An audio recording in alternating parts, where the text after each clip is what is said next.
یہ ایک حقیقی واقعے کی تصویر ہے، اس لیے ہر انسان لازمی پڑھے۔ وہ خود ایک اعلیٰ عہدے پر فائز سرکاری ملازم تھا۔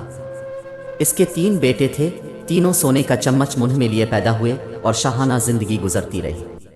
وقت تیزی سے گزرا اور اس کے نام کے ساتھ ریٹائرڈ لگ گیا۔ عہدے کی مدت ختم ہوئی، ریٹائرڈ ہو گئے اور اب زندگی کا سفر انتہا کی طرف چل پڑا۔ بیٹوں نے باپ کے عہدے سے خوب لطف اٹھایا، کہتے تھے ہمیں کیا فکر ہے، ہمارا باپ 22 گریڈ کا افسر ہے، ہمارے کام خود بخود بنیں گے، اور بنتے بھی رہے۔ ایک ٹیلی فون کال پر سب کچھ قدموں میں حاضر ہو جاتا تھا۔ پھر وہ دن آ گیا جب بیٹے یہ بھول گئے کہ یہ وہی باپ ہے جس کے نام و عہدے کی وجہ سے لوگ ہمیں سر کہتے تھے۔ باپ کسی بیماری کی وجہ سے چلنے پھرنے اور بولنے سے معذور ہو گیا۔ بیٹے کہنے لگے اب تو باپ کی کمزوری دیکھی نہیں جاتی۔ ایک بیٹے نے کہا کہ ابا کی جائیداد و مال کی تقسیم کرتے ہیں، نہ جانے کب مر جائے۔ اب تو شرم آتی ہے بتاتے ہوئے کہ لوگ کیا کہیں گے۔ جب دوست آتے ہیں سامنے یہ بوڑھا پڑا ہوتا ہے، چلو ایک نوکر مستقل ان کے ساتھ رہنے کے لیے رکھ لیتے ہیں جو ان کا خیال رکھے، 20,000 ماہانہ دے دیں گے۔ نوکر آ گیا اور اسی گھر کے ایک کمرے میں باپ کو فرش پر گدا لگا دیا گیا۔ نوکر کو کہا کہ اس کا پورا خیال رکھنا، ہمیں کوئی شکایت نہ ملے۔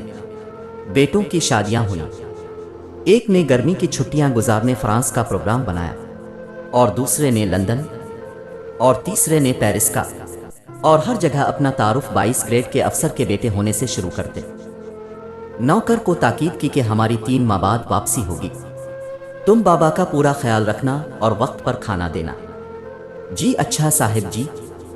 سب چلے گئے، وہ باپ اکیلا گھر کے کمرے میں لیٹا سانس لیتا رہا، نہ چل سکتا تھا، نہ خود سے کچھ مانگ سکتا۔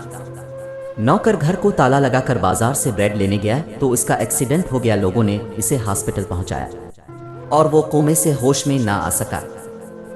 بیٹوں نے نوکر کو صرف باپ کے کمرے کی چابی دے کر باقی سارے گھر کو تالے لگا کر چابیاں ساتھ لے گئے تھے۔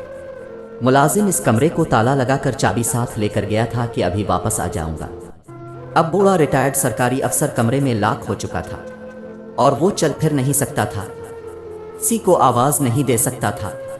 لہذا 3 ماہ بعد جب بیٹے واپس آئے اور تالا توڑ کر کمرہ کھولا گیا تو لاش کی حالت وہ ہو چکی تھی جو تصویر میں دکھائی دے رہی ہے۔ محترم خواتین و حضرات، عبرت کا مقام ہے یہ واقعہ۔ ہم کس طرح اپنی اولاد کے لیے حلال و حرام کی پرواہ کیے بغیر ان کا مستقبل سنوارنے کے لیے تن من دھن کھپاتے ہیں، اور زیادہ سے زیادہ دولت جائیدادیں بنا کر ان کا مستقبل محفوظ کرنے کی کوشش کرتے ہیں، اور سوچتے ہیں کہ یہ اولاد کل بڑھاپے میں میری خدمت کرے گی۔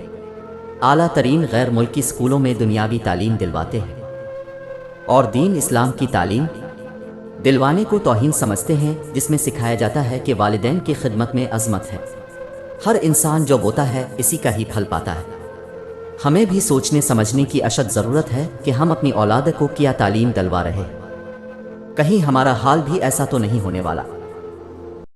ذرا سوچئے گا ضرور۔ ریڈ چلی نیٹ ورک کو سبسکرائب کرنا نہ بھولیے گا۔ ملتے ہیں آگے کسی ویڈیو کے ساتھ۔ اللہ حافظ۔